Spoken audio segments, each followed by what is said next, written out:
Let's bring the boys out now. Mo's here, David's here, Winter Surfer's here. Welcome, gentlemen. Congratulations on the win, boys. David, it was nervy towards the end, though, but big win indeed. We love making it difficult when we've dominated the whole game. Don't know why, but that's Chelsea, innit? But again, it was, considering we've not beaten Brentford since they got back in the Prem, relatively comfortable performance for 89 minutes. So, like, they had that one chance with the Colwell, and Colwell literally got his toe on it. But apart from that, they didn't really do too much where I was like, oh my gosh. We created a lot of chances in the first half. We should have been 2 or 3 up. So that's, that's how it is. But just chill, guys, chasing 3 points. We're still in the qualifying stage. For me, that's how I define title race. Title race don't start game week 1. So I hear. We're just trying to put ourselves in the best position to capitalize later on down the line. But 5 wins in the Prem for the first time in I can't even remember. So we're on good form and we're rolling. So it's good to see. A couple of points about Chelsea. Sorry, sir. I know you're a Chelsea fan. You're buzzing. But cheer up first. Or just smile, bro. You just won 5 games on the bounce. You've had 10 games not losing. 7 games on the bounce they've won in all comps. Yeah, but 10 games, guys. 10 games. Chelsea have not lost a game.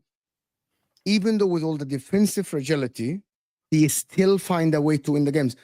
And the 2 points I want to make today, everyone would have shat their bed at 2-1 with these big guys from Brentford crashing the 18, and they're trying to put balls ahead above the Chelsea guys when Kukurea fighting and everyone.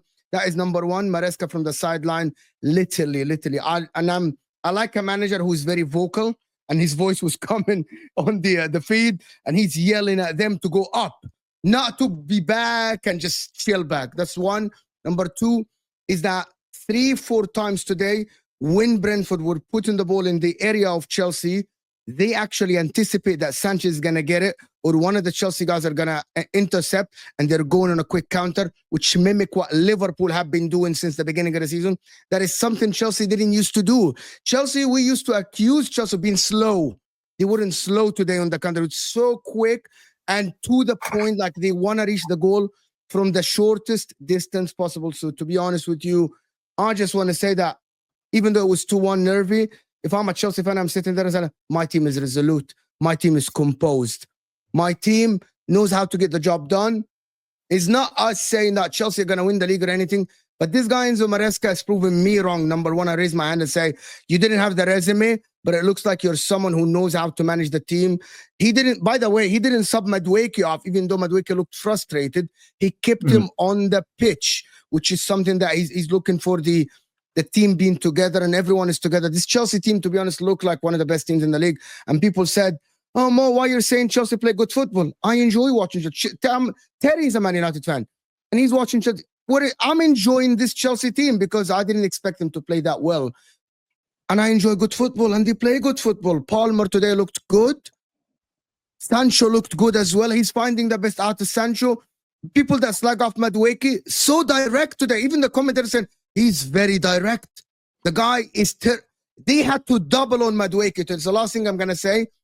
The people that say Madueke is rubbish, there is a reason why Thomas Frank today was doubling on Madueke every time he got the ball. That means he's so direct and he knows the danger is coming from his side.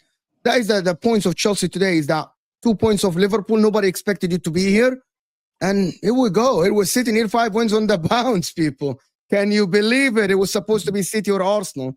Can you believe it? Well, I think what's also really important about that, even if you're like David, who doesn't believe a title race starts yet, which I can completely understand, a lot of people, I'm not going to name names and throw shade, they're Football Terrace people. Just keep it to the Football Terrace sort of panelists. The amount of people, some Chelsea fans, but predominantly Arsenal fans, a lot of Liverpool fans, after you got rid of Poch, hired this manager, they were laughing at the prospect of top. It wasn't just titles. It was top 4. No. So I think even if you're a Chelsea fan that doesn't believe you're in a title race as of yet, I think you have surpassed so many people's expectations so far. But it isn't just a sort of flash in the pan. oh, you've scraped a couple of wins and you still look you're getting better and better. And the sobering fact for rivals is I don't even, you're nowhere near optimum level yet, because I still think this team over the course of time can become better and more solid defensively. I really do. Yeah, I mean, we are in the title. For me, we are in a title race. I keep saying we're in a title race. Longer in a title race, longer our main objective of finishing in top threes. But I want to side note, because I don't really like him, but I want to credit Sanchez today. Very good performance from Sanchez, distribution, and made a good save even though it was offside, and made another good save from the volley and caught everything that they had. So very good. And Caicedo is, I mean, I say it again, Caicedo is our most important player in this Chelsea team for me. He's the most important player.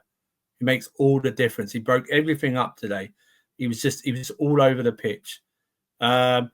Jackson scored a goal, but should have had two because he ballooned one over the bar from about 3 yards out. But it was apart from like 15 minutes where they hit the bar, I didn't think we lost control or anything like that. It was just just that one of those games where it was 1-0 and it was getting into like the 70th. It was getting to the 70th minute, and we've all seen those games where that other side just has their chance. They haven't been doing well, and that was the chance. That was it happened 45 minutes before you kicked off. A team was losing 1-0 in the 88th minute and went on to win.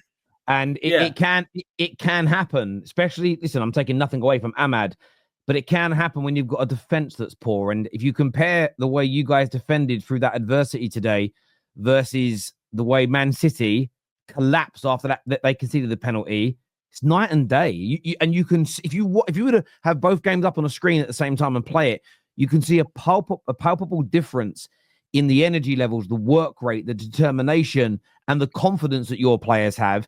When you can actually argue that in certain positions like defense, City probably have the better players, but your guys, it's like I know it's a bit of a cliche comment people hate, but it's like they want it more. Does that make you? I think our team's just got a bit more. I think our team's just got a bit of belief. I think we've gone from being the team where it's like we're playing well and everyone's like, oh, we're just playing a really good game. I think the players actually now believe we're actually a good team that should be winning these games. And mentally, you can see it on the field. We're just not. We just let, like, when we have the ability to kill games off or to score another goal, we'll do it. But the team just is now starting to genuinely believe that they're good enough. And the first game where I noticed that was the Leicester game when we trounced Leicester. They got one goal at the end, but they blocked. I remember when when Madueke blocked Palmer's shot and it was going in, and they laughed about it. And I was like, normally if you're really under pressure, you'd react a very different way to that. But ever since that game, these players have just started to believe we're going to win this game. We're going to win this game. We're going to win the next game. I just want to mention that I know it's Brentford, but we've not beaten them in the Premier League at home since they came up. This is significant for us to get not only fans but the players out of their mind that we have beaten Brentford at home. I know it doesn't mean much. People go, oh, it's only Brentford and their away record is rubbish. That's fine. But we haven't beaten. They smashed us 4-1 at home once. Do you know what I mean? They have two of the last 3 games were 2+ goal margins for Brentford. Exactly. By the way, there's people that don't know. I wanted to touch on the title race thing, and this is why I wanted to Chelsea to win. But I still have to say, Sam said that Mo said that Chelsea are in a title race until they're not. I actually disagree with that. I actually said it the other way. Until March and February come in and Chelsea are still within 2 or 5 points, I'm going to say they have a chance. Chelsea still have a slim chance. The reason why, and I'm going to repeat that again, Chelsea at the current moment, and people can challenge me on this, if you look at this team in the beginning of the season, and even now, there is not a lot of players that play in this team that are called title-winning players. If you compare bar Leicester over the past 20 years, if you look at the teams that won the title, from the Chelsea Ancelotti's to the Man City's Mancini and everyone, none of these players are title-winning players yet. Sancho is not a title-winning player yet. Madueke is not. Jackson is not. The only one that I can say, the only 2 that I can say they are is Caicedo and Palmer, to be honest. The rest of them are not yet title-winning players. And I'm going to put the statement out. if Maresca win this title, this is the second most surprising title win after Leicester over the past 20 years.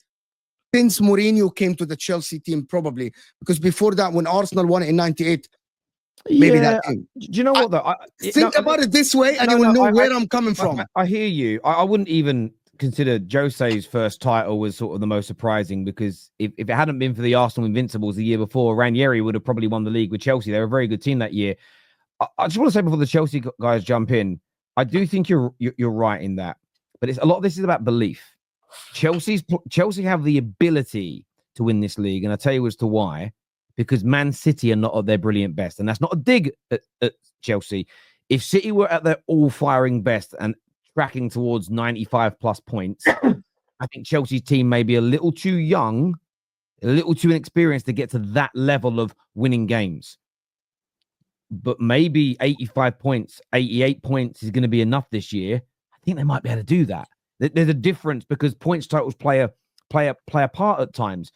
But to your point, Winter Surfer, which I think is so key for Chelsea fans to take away from today, is to everybody else, it's just Brentford. But you know your club better than any of us. And you don't beat Brentford. And you did today. Like a lot of people said to me when I celebrated earlier, oh, you're still 13th. I know where we are. I know the journey we're going on. But we hadn't won away from home against a top 6 rival since November 2001. Beating any one of you away from home, especially under a new manager, is significant. Also, first Man United manager. Sorry, 2021. 2021. I heard you the first stream, and I'm like, I can't. Yeah, because I've said it. You know, my dyslexia does this. Once I say it wrong once I've said it wrong once, I'll keep saying it wrong. It's just where my dyslexic brain works. But we haven't won since 2021. I'm going to make myself say it right. Ruben Amorim today was the first ever Man United manager to win his first Manchester derby. To people outside of Man United, I don't expect you to give a damn. The same with Chelsea beating Brentford. A lot of people go, we'll beat them at home. Chelsea don't, typically speaking, or haven't beat them at all, home or away. So it's hugely significant. And where I look at what you've said, Mo, is interesting about this Chelsea team. It's when the belief kicks in. A lot of fighters say that when they win their world titles, they improve by 10, 15, 20%, and they start to believe in themselves. I think it's a bit different when you're a football player. And I'd love to ask them this, because I think you can start to believe in a title race, in a run of games. You can just start to see yourself in a very, very different way as a football player. And I think that this Chelsea team is growing very quickly. They are, and their fans embrace the title challenge and the direction they're going in, as opposed to, I don't necessarily think there's the same sort of PTSD that maybe Arsenal fans or even Liverpool fans have, because Chelsea are not sort of renowned with like bottling races as many title races as they are. But look, phenomenal today. Before we got onto Chelsea, I did want to ask, I know it's been briefly touched on by yourselves, Caicedo again today, David, just putting in an absolute great level of performance. The best midfielder in the Prem currently on form. Sorry, that's what he is. That's what he is. If you see what we do as a team, the whole system, like, he has the ability to play in our right back slot. He has the ability to play in either one of the back two of the box slots. I don't know what you would call them. And when you need it at the end, he is that dickhead who's gonna, cause a foul. He's gonna break up play. He's gonna take the yellow and slow the game down and get his foot on the ball, because that's like mentally, that's how he is. And he's an enforcer. He's an enforcer in the midfield, but he can also kick. He can kick ball. The guy's he's incredible baller. For me, I know obviously I'm biased, but that's the best midfielder in the country. I wanted to touch on. Can I add to what Dave said before? I know you have to Spurs and stuff. The second goal, a lot of midfielders around in the world, and for people that played football, know that a lot of defensive midfielders in that situation would contain, would not try to dispossess the opposition to start an attack. He would try to tackle the player to maybe get the ball away from the feet. But he went on that tackle adamant to get the ball to his feet to start an attack. That is why, Terry, they say Kante. Kante used to do that. Kante used to dispossess the opposition and take possession of the ball to start an attack. That is something that not a lot of defensive midfielders do. People contain, people usher the opposition to go back on a pass. But he went on that tackle to get the ball. And that's why I would say 50% of that second goal is for Caicedo. No defensive midfielder around in the current moment will go to dispossess the opposition to start an attack. And that is a sign of someone who has faith in his ability to dispossess the opposition, not only tackle the opposition.